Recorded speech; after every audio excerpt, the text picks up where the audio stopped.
তো এপিসোড 14-এ দেখানো হয় স্কুলে হাসু রেগে ফুলতে ফুলতে সে যেতে লাগলো আর যাওয়ার আগে সে ঠিক করলো উশুর কাছে ইউজুর সত্যিটা ফাঁস করে দেবে। আর সে এত রেগে আছে আর এসব কেন করছে তোমরা কি জানো? কারণ সে উশুকে পছন্দ করে। আর সে মনে মনে বলতে লাগলো, ইউজু এখন তুমি বেশি উঠছো তাই না, কিন্তু যেদিন উশু স্যার তোমার সত্যিটা জেনে যাবে সেদিন থেকে তার কাছে যাওয়ার সাহসও তোমার আর থাকবে না। এরপর আমাদের হাসু আর উশুকে দেখানো হয়। হাসু উশুকে বলছে, স্যার আপনাকে একটা খুব গুরুত্বপূর্ণ কথা বলতে চাই, এটা খুব সিরিয়াস বিষয়। আপনি কি জানেন কেউ আপনাকে নিয়ে একটা গে নভেল লিখেছে আর সেই গল্পটা ইন্টারনেটে অনেক ভাইরাল হয়ে গিয়েছে। আর এটা কে করেছে জানেন?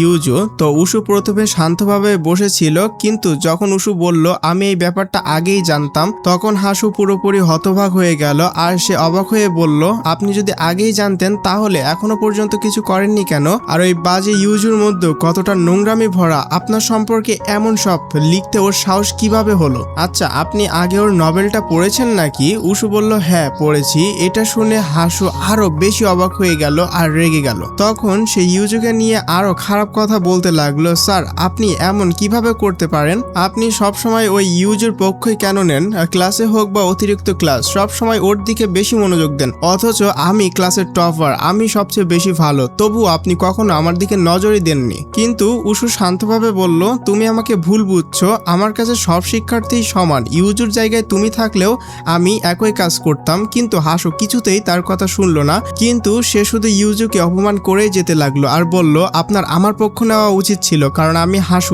স্কুলের সব থেকে ব্রিলিয়ান্ট স্টুডেন্ট, ওই নোংরা ইউজুর মতো আমি না। এরপর হাসু সেখান থেকে চলে যায় আর সে হাগু করতে করতে ইউজুর নভেলটা স্কুলের গ্রুপে পোস্ট করে দেয়। আর অন্যদিকে ইউজু যখন স্কুলে আসছিল তখন তার ফোনে একের পর এক নোটিফিকেশন আসতে শুরু করলো, কারণ স্কুলের গ্রুপে সবাই আলোচনা করছিল ইউজু কিভাবে আমাদের 4 জন শিক্ষককে নিয়ে এমন গল্প লিখলো। আর এইসব দেখে ইউজুর মাথা ঘুরে গেল। আর ইউজু যখন তার চারপাশে তাকিয়ে দেখলো, সে খেয়াল করলো সবাই নিজেদের মোবাইলে কিছু একটা দেখছে, এর ফলে তার উদ্বেগ আরো বেড়ে গেল। এরপর ক্লাসরুমের দৃশ্য দেখানো হয়, সব মেয়েরা শুধু এই বিষয় নিয়েই কথা বলছিল যে আমাদের 4 জন শিক্ষককে নিয়ে একটা গে নভেল লেখা হয়েছে আর সেটা লিখেছে ইউজু। সবাই বিস্মিত হয়ে নভেলটা পড়ছিল আর এরকম একটা মুহূর্তে ক্লাসে প্রচন্ড গোলমেলে হয়ে যায়। অন্যদিকে গোয়া একেবারে স্তব্ধ হয়ে বসেছিল, সে বিশ্বাসই করতে পারছিল না যে ইউজু এই নভেল লিখেছে। আর এমনকি সে খেয়াল করে এরই মধ্যে 9টি এপিসোড পাবলিশ করা হয়েছে। আর গোয়া ইউজুর জন্য খুব চিন্তাও করছিল,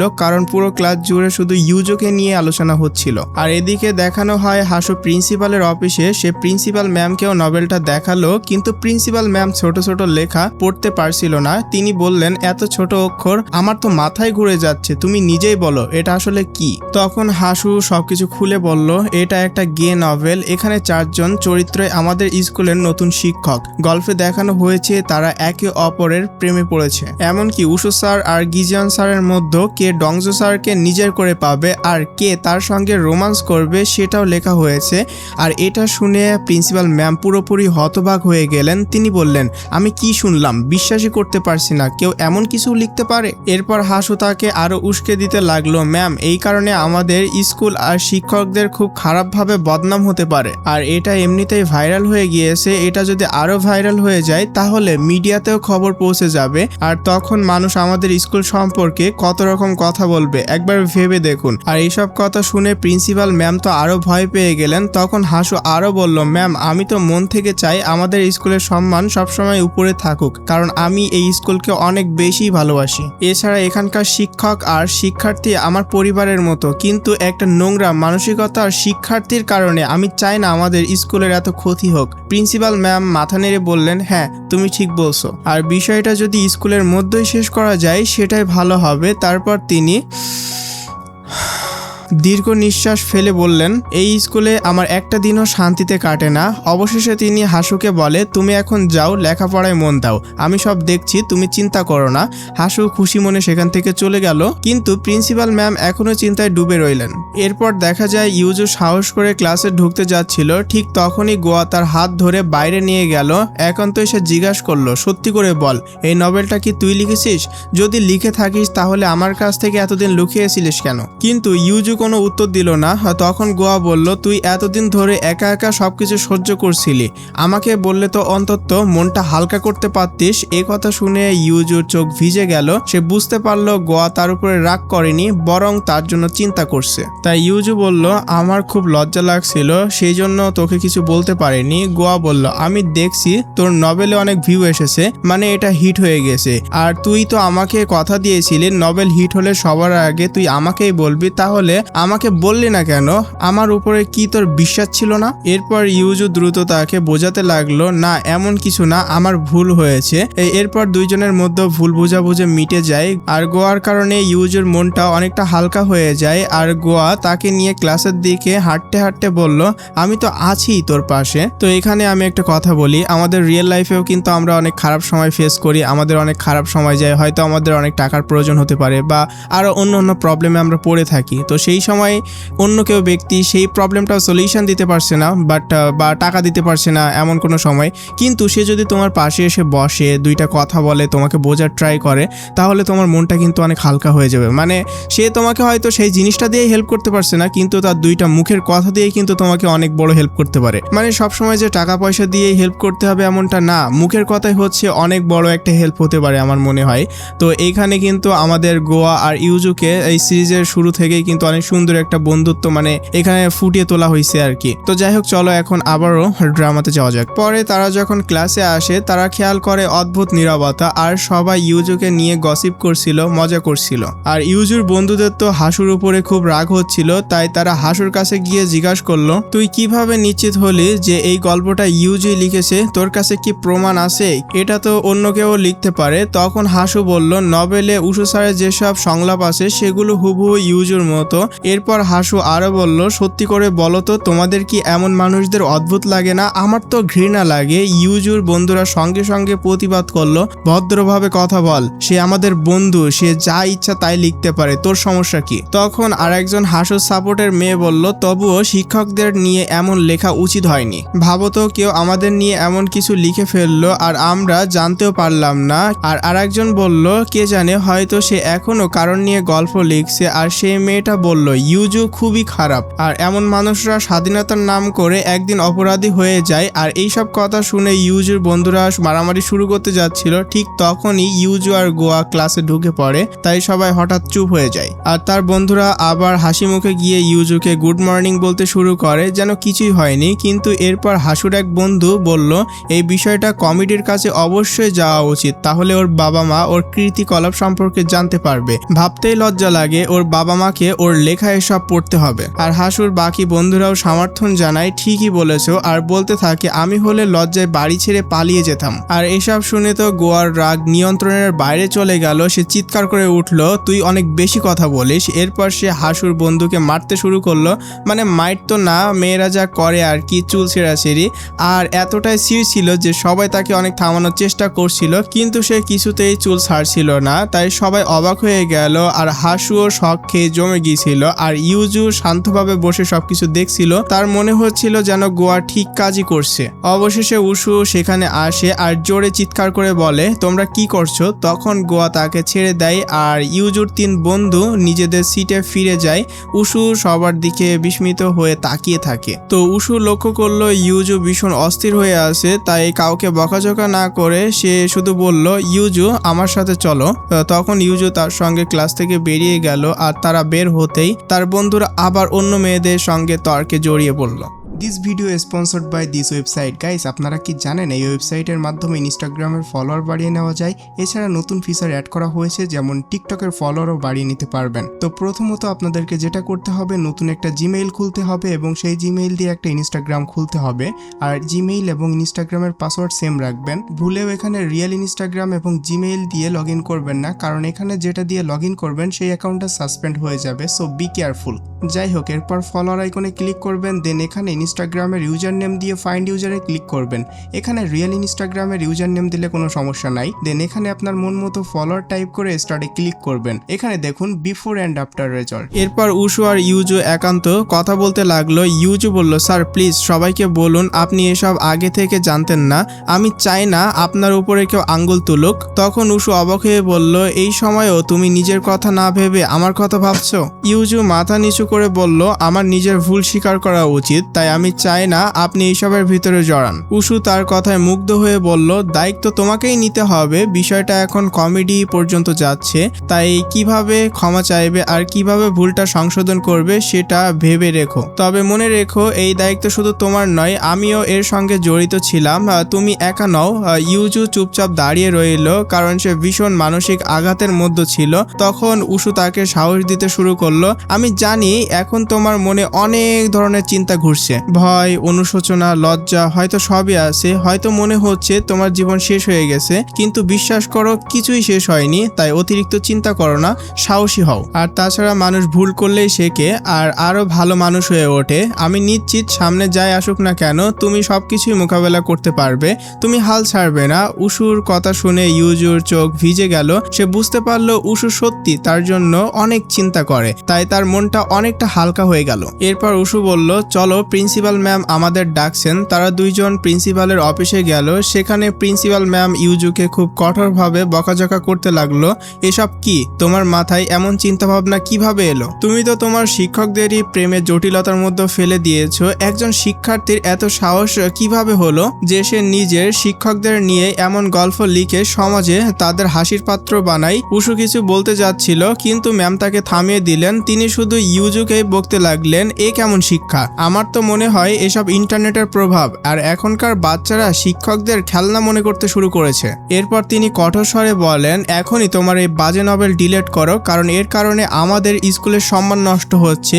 ইউজু আন্তরিকভাবে ক্ষমা চাইল। উশু বলতে চাইছিল যে সে আগেই সবকিছু জানতো, কিন্তু প্রিন্সিপাল ম্যাম তার কথা শুনলেনই না। এরপর তিনি বলেন, তোমার বাবা মাকে স্কুলে আনতে হবে আর একটি কমিটি বসবে, আর যেসব শিক্ষক এই নভেলের চরিত্র হয়েছে তাদেরও ডাকা হবে, গিজিয়ন, ডংজু এবং দাজু ছাড় সবাইকে। এরপর তিনি আরো বলেন, তাদের সঙ্গে খুব অন্যায় হয়েছে, তারা তো জানতোই না তাদের নিয়ে কি লেখা হয়েছে।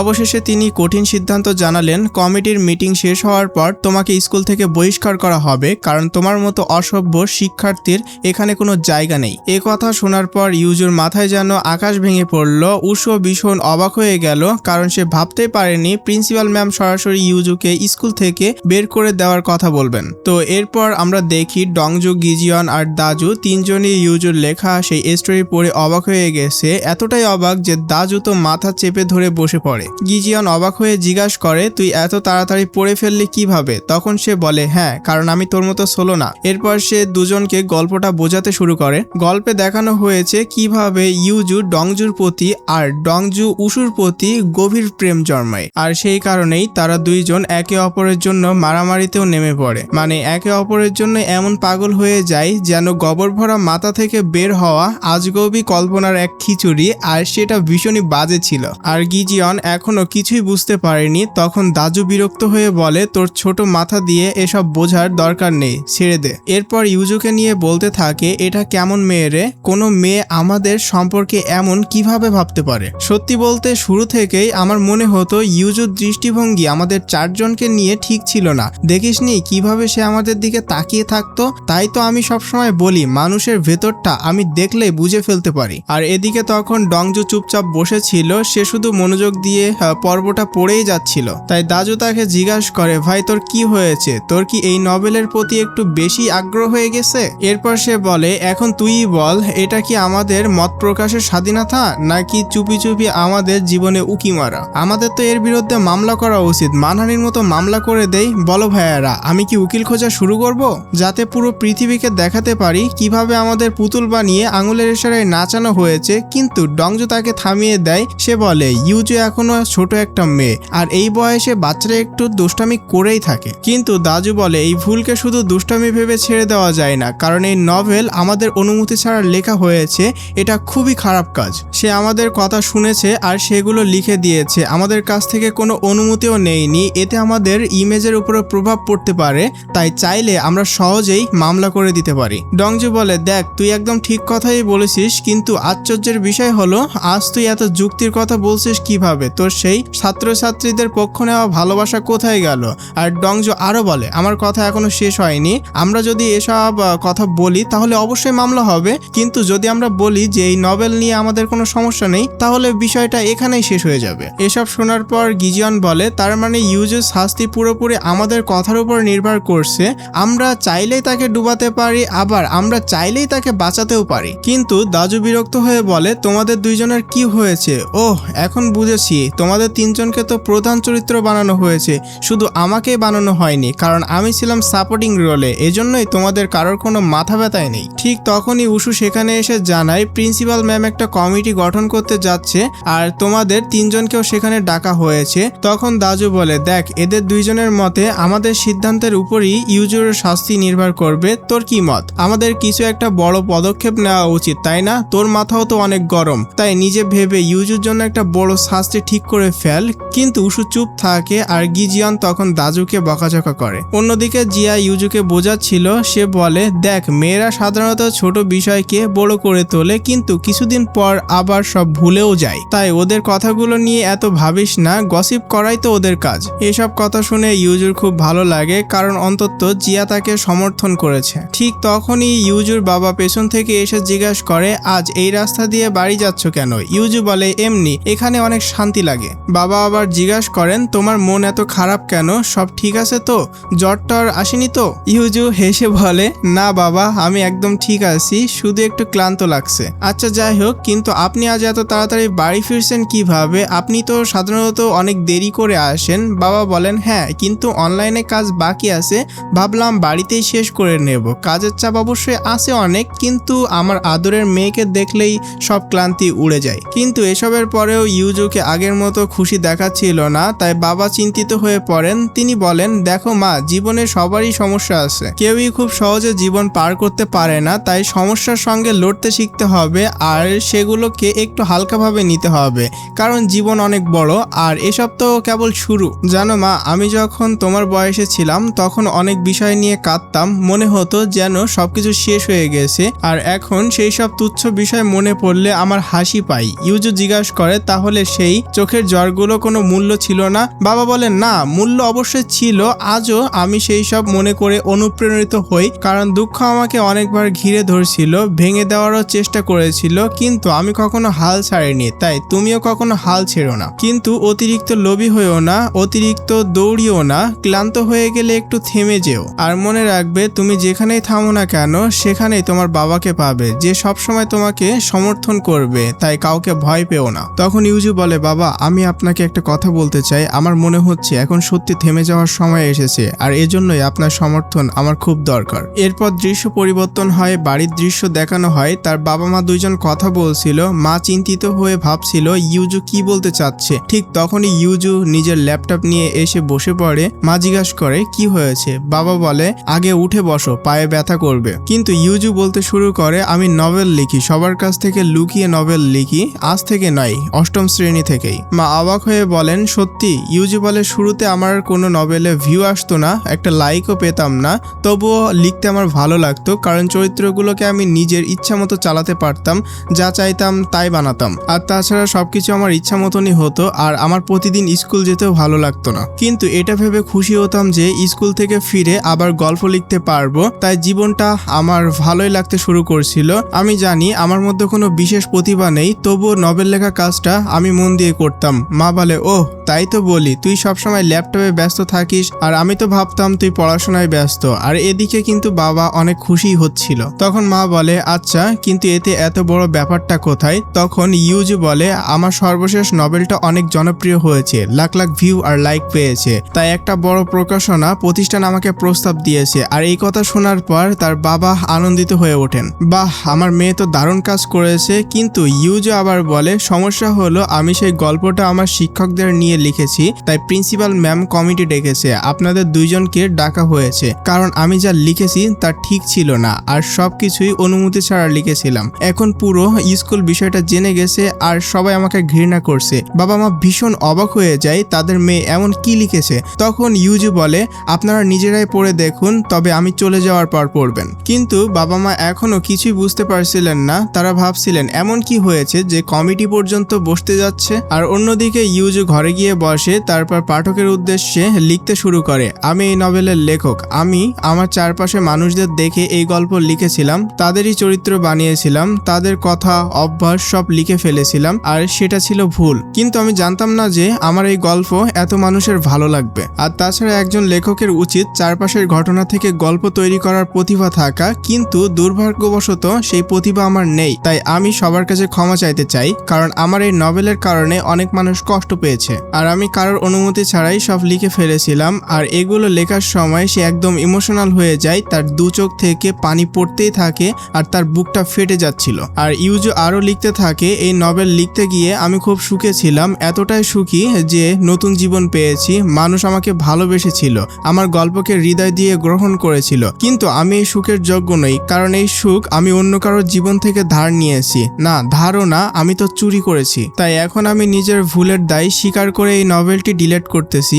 আর একবার সবার কাছে ক্ষমা চাইছি। ভবিষ্যতে যদি আবার কখনো সুযোগ পাই তাহলে নিজের জীবন, নিজের কষ্ট আর নিজের গল্প নিয়েই লিখবো, যদিও এখন সেটা হওয়া খুব কঠিন মনে হচ্ছে। আর আমি ভাবতাম যারা আমাকে নিয়ে হাসাহাসি করে তারাও আমাকে কখনোই লেখা থেকে থামাতে পারবে না, কিন্তু আমার ভিতর থেকে সেই সাহসটাই ভেঙে গেছে। হয়তো ভবিষ্যতেও আর আমি গল্প লিখতে পারবো না। তবু আমার এই নভেল পড়ার জন্য আর আমাকে ভালোবাসার জন্য সবাইকে আন্তরিক ধন্যবাদ। এরপর ইউজু সাহস সঞ্চয় করে ভারী হৃদয়ে নিজের নভেলটি ডিলিট করে দেয় আর তারপর ভেঙে পড়ে কান্নায়, যেন তার সবকিছু শেষ হয়ে গিয়েছে। আর এইভাবেই এই আবেগঘন দৃশ্যের মধ্য দিয়ে এই এপিসোড শেষ হয়। তো পরবর্তী এপিসোডে কি হবে দেখতে হলে সাবস্ক্রাইব করে রাখো। তো দেখা হচ্ছে পরবর্তী ভিডিওতে। তো ভালো থাকবে, সুস্থ থাকবে, টেক কেয়ার, বাই বাই।